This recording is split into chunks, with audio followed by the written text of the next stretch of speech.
My sister didn't show up for Christmas. Her husband said she left him for another man. I thought she'd finally snapped until I found her car, her phone, and her wedding ring, all buried in his backyard. That's when I realized she didn't leave, she was buried. My name's Daniel Hart, 34 years old. I grew up in a small town in Oregon with one sibling, my younger sister, Lily. We weren't just siblings, we were best friends. She was the kind of person who lit up every room she walked into. 3 years ago, she married Matt Dawson, a charming, confident guy everyone loved.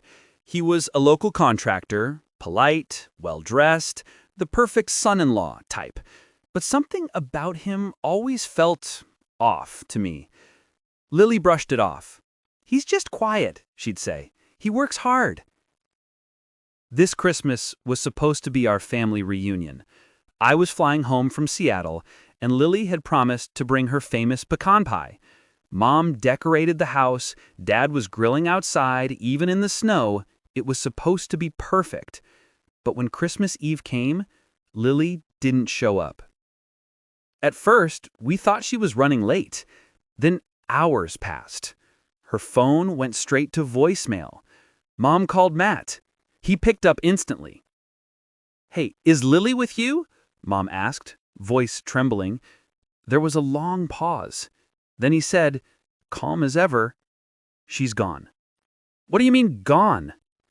"She left. She told me she met someone else. She packed her bags and left me." Mom dropped the phone. The whole house fell silent. The next morning, I drove to their house. Matt answered the door looking tired, but too composed for a man whose wife had just left. He poured himself some coffee and said she took the red suitcase, some clothes, and her jewelry box. She said she needed to think. "Don't make this worse, Dan." I scanned the room. Everything looked too normal. Her shoes were by the door, her toothbrush in the bathroom, and her car keys hanging on the wall. "Why would she walk out without her car?" I asked. He shrugged. "She said her boyfriend was picking her up." Something was wrong, deeply wrong. That night, I went back, alone. The house was dark, but the side gate to the backyard was slightly open, and behind the shed, there were muddy footprints. The next day, I filed a missing person report, even though Matt said it was a waste of police time. A week later, the police found Lily's car abandoned near the river. No signs of struggle. No prints. Just gone. But I knew Lily. She wouldn't leave her family, and she definitely wouldn't leave her phone, car, or dog. When the police said there wasn't enough evidence to suspect foul play, I decided to get it myself. Lily had a small nanny cam in the kitchen, a Christmas gift from me 2 years ago when she said she wanted to keep an eye on her dog while at work. Matt had forgotten about it. I went to her house under the pretense of collecting her stuff for Mom. While packing, I found the tiny camera behind a plant still plugged in. The footage auto-uploaded to cloud storage. I logged in that night, and what I saw made my blood run cold. On December 22nd, around 10:48 p.m., Lily and Matt were arguing. The camera caught only their voices, not the full scene, but it was enough. Lily said, "You forged my signature, Matt. That's my inheritance money. It was for Mom's surgery." Matt said, "You weren't supposed to find out." Lily said, "I'm done with you. I'm calling the police." Then there was a crash, a loud thud, and silence. For the next 2 hours, the camera recorded nothing but the sound of dragging. At 2:15 a.m., the motion sensor caught one more image, Matt walking toward the backyard holding a shovel. I took the footage to the police. They opened an investigation immediately, but Matt was smart. He'd already covered most traces. They dug up the backyard, but the soil was freshly replaced and mixed with concrete dust. He'd poured new pavement. No body, no charges. That's when I decided If the law couldn't touch him, I would. I started digging, figuratively. Using contacts from my job in tech, I traced Lily's financial records. 3 days before she vanished, Matt transferred $78,000 from her account to a company that didn't exist, Dawson Investments, LLC. I dug deeper and found he'd been scamming multiple homeowners through fake renovation contracts, pocketing their deposits, then vanishing.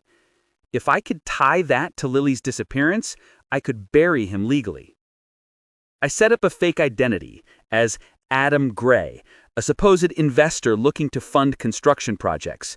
I approached Matt through LinkedIn, pretending to admire his business skills. Within a week, he agreed to meet for lunch. I wore a hidden mic.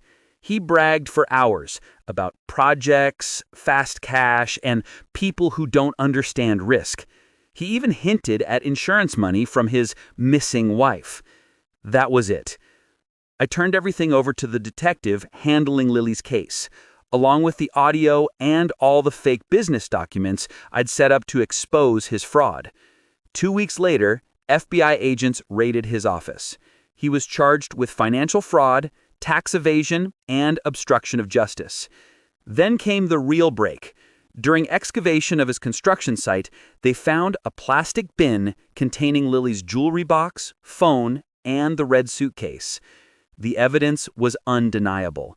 He cracked after 2 days in custody and confessed he'd hit her during the argument, panicked, and buried her in a wooded area 30 miles from town.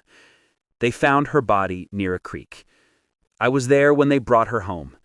I didn't cry that day. I'd cried enough already. Matt is serving life without parole. The court awarded Lily's remaining assets to our parents, and I set up a foundation in her name for domestic abuse victims. Every Christmas since then, I visit her grave. Same day, same time. I bring a pecan pie, her favorite. People ask me if revenge made me feel better. No, it didn't make me feel better. It made things right. Because justice isn't always about forgiveness. Sometimes it's about making sure evil never gets another Christmas. My sister didn't leave her husband. She left this world because of him. But she left me with one last lesson. Never stay silent when something feels wrong. Because silence buries the truth. And sometimes, people with shovels.